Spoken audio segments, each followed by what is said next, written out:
Bismillahirrahmanirrahim. Alhamdulillah rabbil alamin.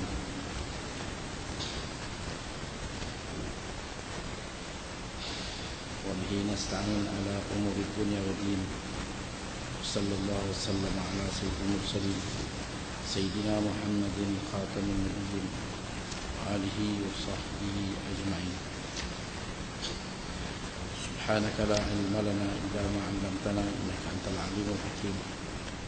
Subhanaka la fahma lana illa ma fahamtana innaka antal jawadul karim.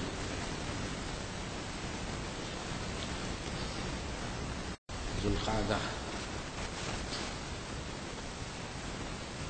Dan selepas ini, kerana masih lagi Allah melanjutkan usia kita sampai ke saat ini, sampai hari ini masih boleh hidup lagi, bernafas dan hidup.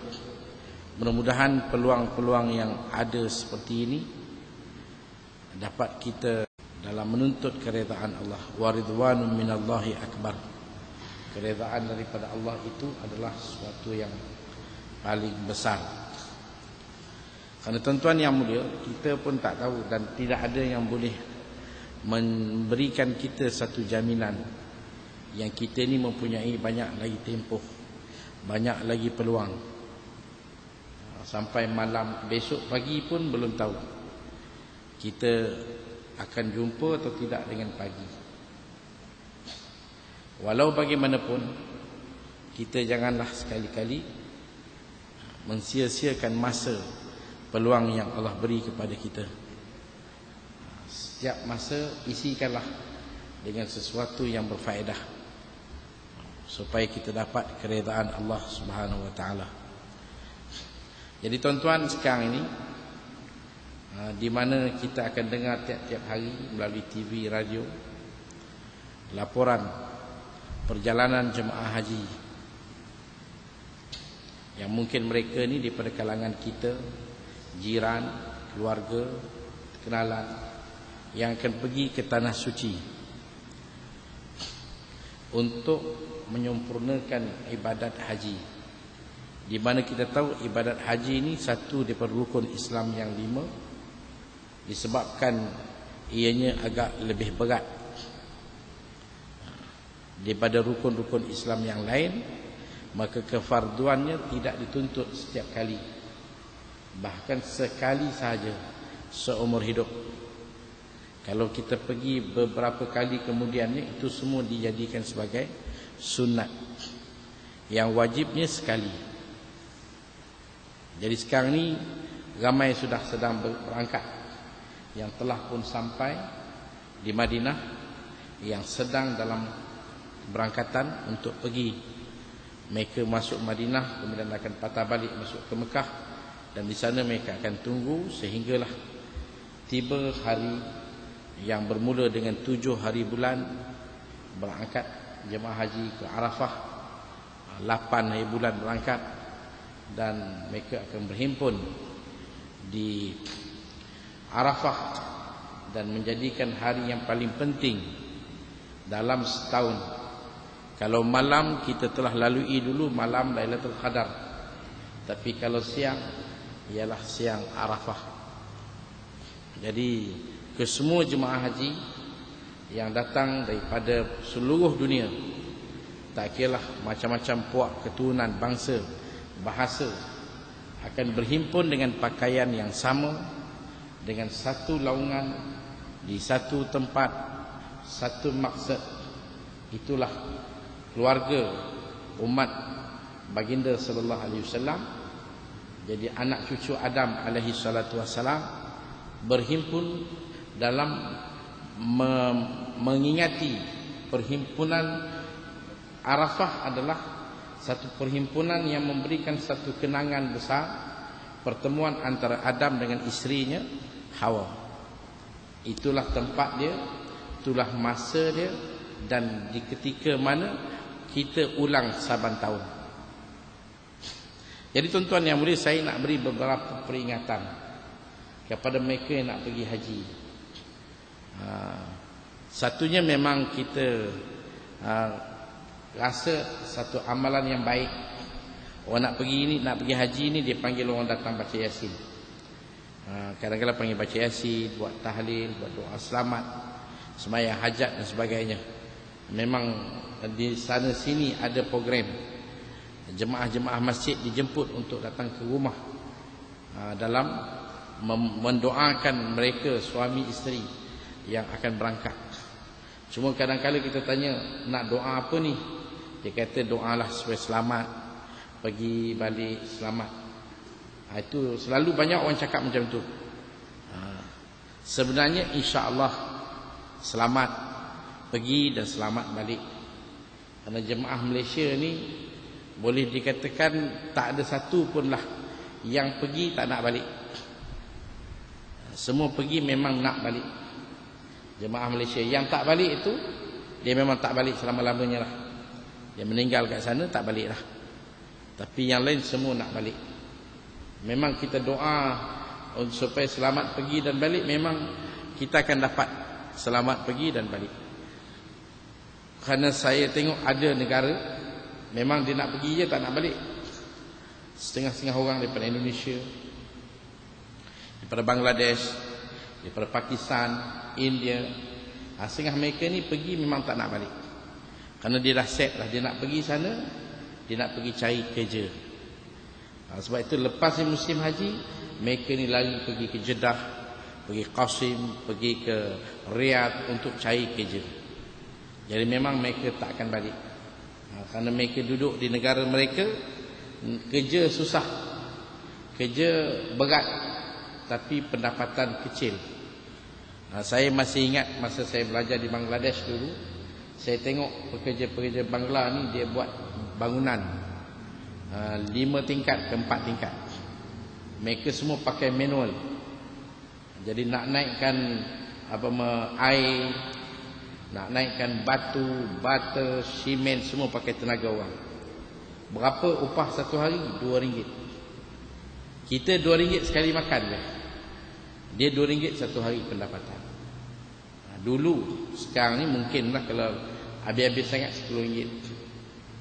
Dia orang ni kalau datang Malaysia memang dia orang gigih. Sebab itu dia orang buat kerja pandai, buat kerja rajin. Yang setelah dapat hasil banyak, balik di sana mereka buat rumah, buat banglo, buat macam-macam. Kerana mereka tahu Malaysia ni dia punya rezeki dia banyak. Cuma orang kita je tak pandai nak cari betul. Orang dia datang, dia tak melepaskan peluang. Dia gigih dalam berusaha. Jadi mungkin mereka ni tak balik. Jadi sebab itu kita kalau boleh, setiap mereka nak pergi, dia kena fokuskan dalam ingatan dia macam mana dia nak pergi dan nak balik dengan membawa haji yang mabrur. Dan haji mabrur ini tak memadai dengan doa saja. Doa, kita perlu juga usaha. Orang yang pergi haji bil khusus. Sebab itu beberapa asas perlu ada kepada seseorang nak pergi haji. Selain daripada persiapan luaran, pakaian, ubat-ubatan dan sebagainya, dalaman pula juga perlu diisi. Kekuatan dalaman. Sebab itu sebelum nak pergi, orang yang nak pergi haji, antara latihan yang perlu dilalui ialah latihan puasa. Cukup penting. Sebab itu orang nak pergi haji ni, dia puasa sunat ni tak ada masalah. Setahun dah dia prepare diri dia dengan puasa. Puasa, kerana puasa ni mengajar kita sabar. Sebab itu kita tengok bulan Ramadan, selagi tak masuk waktu kita tak makan. Tunggu jam, orang kata 10 minit lagi, kita tunggu 10 minit. Kita tak akan sekali-kali melanggar waktu dia, etika dia. Cukup masa baru kita makan. Mana kita sabar. Jadi bukan hanya puasa Ramadan, tapi puasa-puasa sunat yang perlu ada. Orang nak pergi dia kena puasa. Sebab di sana kita tak akan dapat sesuatu seperti kita di sini. Kadang-kadang makanan lambat, ada kala makanan tak sedap, ada kala makanan mentah, tak seperti apa yang kita nak. Kita nak cari kedai makan pun tak jumpa. Tak banyak kedai makan seperti kita. makanan yang kita kata ala Malaysia ni, adalah beberapa kedai makan petani, kedai-kedai makan orang Indonesia, kadang-kadang tak sesuai dengan kita. Banyaknya kedai Pakistan, Turki, Arab. Jadi nak cari yang jenis kita punya masakan, tak dapat. Setengah orang dia tak kena roti canai, dia tak kena nasi lemak, dia dah tak boleh duduk. Jadi pergi sana dia fikir makan lah. Jadi masalah makan menjadi masalah. Jadi kadang-kadang dia membebel, makan tak sedap lah, ini apa ni, duit banyak bayar, makan tak sedap, lambat pula, beratur pula, sikit pula. Jadi macam-macam leteran dia. Kita nak kena jaga. Sabar ni penting. Sebab itu kalau ada amalan puasa tak kisah, kita boleh sabar. Dan orang yang nak pergi juga, dia kena daripada setahun kalau boleh dapat latihan memperbanyakkan solat sunat, qabliyah ba'diyah, tak putus, supaya di sana kita ambil kesempatan penuh. Kita jaga solat kita. Setiap kali fardu kita kena hiaskan dia dengan qabliyah dan ba'diyah. Kalau di sini pun kadang-kadang setengah tu nak pergi haji, masjid pun tak datang lagi. Dia panggil jemaah masjid pergi rumah dia, dia tak datang masjid. Dia hanya telefon, dia beritahu siap, beritahu bila suruh jemaah datang rumah nak buat yasin. Apa hal kamu tak datang? Jadi itu pun masalah. Sepatutnya kita dah latih diri dengan sembahyang 5 waktu tak tinggal. Orang nak pergi haji ni dia jaga 5 waktu. Kerana di sana lagi penting dia jaga waktu. Kalau di Mekah kita tak boleh buat macam di Malaysia. Dekat nak masuk waktu kita pun siaplah nak masuk tandas dan ambil wuduk. Akhirnya kita akan ketinggalan. Kerana tandas berkongsi ramai. Kerana ada orang masuk tandas bukan sekejap, lama. Kena pula yang jenis ada penyakit bawasir, dia nak jaga dia punya masalah penyakit dia, lama, setengah jam kita tunggu-tunggu, dah azan, dah nak iqamat, kita belum ada apa lagi. Dan bila kita ketuk-ketuk jadi bertengkar, bergaduh, jadi masalah. Tandas berkongsi, bilik kongsi, ramai, tidur tak selesa. Jadi ini semua latihan. Sebab itu dia perlu melatihkan diri dia, ikat diri dia dengan masjid. Jadi kalau di sana dah tahu dah, awal lagi dia dah buat persiapan. Kerana nak dapat saf dalam masjid pun satu hal. Kalau kita pergi lewat, alamat dia kita kat luar. Takkan kita duduk di Mekah pun masih solat di luar, padahal kita dah berada di Mekah. Kalau di Malaysia luar tak apa, ni di Mekah. Balik-balik sembahyang kat luar. Dia tengok Pak Arab sembahyang depan kedai dia je. Orang Arab memanglah dia malas. Ada setengah Arab tak pernah tengok Kaabah pun ada. Dia duduk di sana berpuluh tahun. Saya pernah jumpa orang Yaman 30 tahun bawa teksi di Mekah. Dia kata saya tak pernah tengok Kaabah. Mana ada masa nak tengok Kaabah? Kerana dia duduk di Mekah terkejar-kejar, tak pernah tengok. Jadi kita jangan ikut mereka. Sembahyang kat luar, kita cuba usaha. Kalau kita duduk di Mekah, pastikan kita dapat solat depan Kaabah. Tengok Kaabah, Allahu Akbar, kita mata melihat Kaabah. Jadi kena, kalau tidak masalah. Kalau kita lewat, kita akan dapat tempat belakang. Jadi saya pernah terlewat Jumaat. Bukan lewat kerana orang terlampau ramai. Jadi kita naik solat, dah siap dah saf, dah elok dah. Tetapi kerana orang masuk bertambah dengan mengejut, akhirnya saf tadi, apa yang mereka buat, yang masuk ni mereka tak tahu nak ke mana, semua dah penuh. Jadi mereka masuk di tengah-tengah. Kalau kita kata 2 saf, dia buat jadi 3 saf. Jadi akhirnya terganggu, siapa nak sujud? Siapa nak sujud? Tak boleh sujud. Rokok mungkin boleh, sujud susah nak sujud. Jadi kita tepuk dia pergi belakang, dia suruh kita pergi belakang. Jadi sana macam-macam, kadang-kadang ada tunjuk penumbuk lah, nak gaduh lah. Berani datanglah Malaysia, dia kata. Dia cabar, tak nak bergaduh dengan siapa, dia kata datang Malaysia. Begitu sekali ada. Jadi tuan-tuan yang mulia, sebab itu latihan banyakkan solat. Usaha latih untuk bangun malam.